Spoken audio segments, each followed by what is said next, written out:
Hi, I'm Joe Shelley. I'm a game designer on Diablo 3. I work on monsters, systems, all kinds of cool stuff like that. And I'm Travis. I do game design for Diablo 3 as well, and we just finished the Necromancer, and I hope you guys are enjoying it.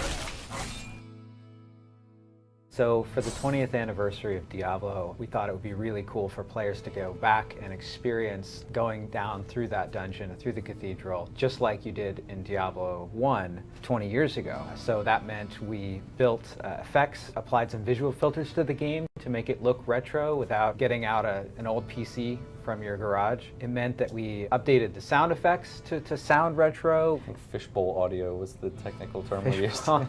And we brought back a lot of the monsters that you would have seen in Diablo 1 using Diablo 3 assets, reimagining Diablo Big Red himself at the bottom of the cathedral. And of course, where would you go to see this? Well, you got to go to Old Tristram. So we put the portal in there, and we had this story of these cultists that were trying to basically open a portal back to the past so that they could sort of change the future, I think. I think that was what they were going for. That always works out. But right? you know, you killed them all, so they weren't successful. I actually really liked the legendary gem. I thought that was super clever too.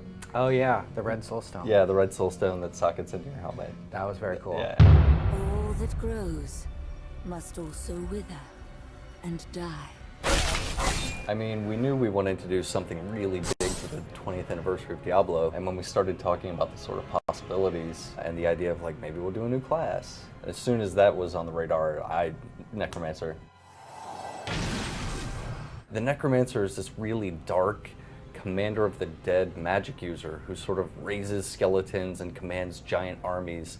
And it was really awesome bringing that experience to Diablo 3. Additionally, they have a lot of skills that players are familiar with from Diablo 2. We have Corpse Explosion, which is one of the all-time favorites. We brought forward Revive so that people can reanimate the dead enemies that they just fought to fight for them. And all in all, I think it's been a lot of fun. It's been a great experience to work on and a real honor.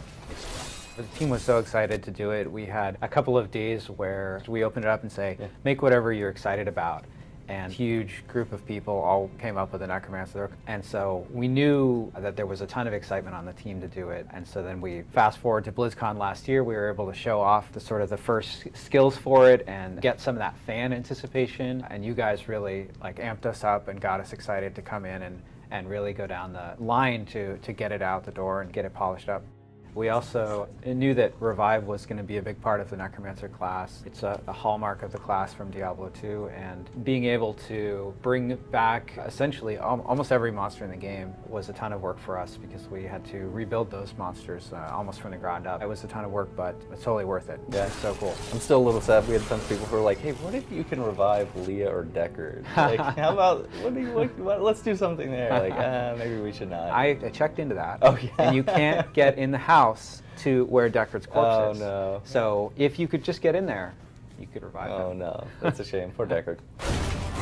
We worked on patch 2.6.0, which released alongside the Rise of the Necromancer pack. And patch 2.6.0 brought a lot of cool new features to the game, including challenge rifts, a new way to play on an even playing field with other players. You can try out the exact same build that someone created when they ran through the rift before you. Those are really cool. Every time, I'm like, all right, new challenge rift this week, and I'm like, what is this character even? I don't even know. All right, buttons, what do these do? Sometimes they're wacky builds. And then of course we brought the Shrouded Moors and the Temple of the Firstborn, 2 new zones, and then we also added the Realms of Fate, which have temporal vortex where you can encounter different terrain types smashed up against each other and the monsters from those types. We worked on all the new monsters for the Shrouded Moors and brought some werewolves. And of course in the Temple of the Firstborn we had an opportunity to really go for a little bit a different aesthetic with the monsters. So we've got monsters that are got all kinds of tentacles, exploding heads, which, I mean, you can't really go wrong with exploding heads, right? We're really excited